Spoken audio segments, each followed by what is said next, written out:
Hey, this is Aaron Rabinowitz for CreativeCow.net. Here's a quick After Effects tip, but a good one.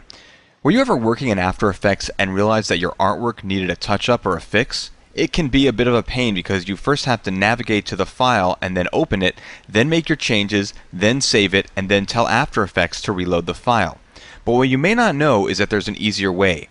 In After Effects, select the file you want to fix in either the timeline or the project panel, and then choose Ctrl-E, or if you're on a Macintosh, Command-E, which opens up your image file in its designated editor.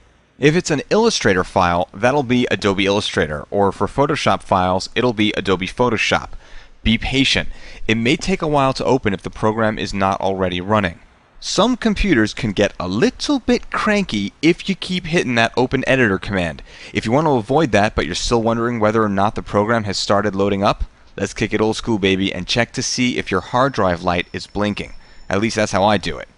Here's the caveat. Yeah, that's fancy talk for warning, so pay attention.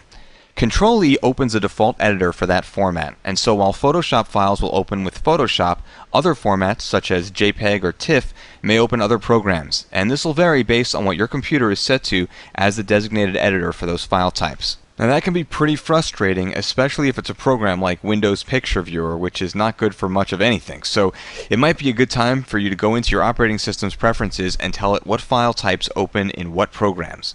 Now the downside is, of course, that if you want to just look at a picture, double-clicking on it will open Photoshop, which can take a while and use up system resources. But hey, nobody said making these kinds of decisions was easy. By the way, this works for audio and video files too, not just images, so keep that in mind.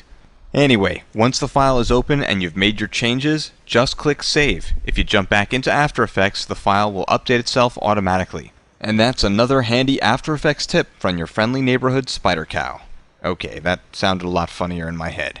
Once again, this is Aaron Rabinowitz for CreativeCow.net.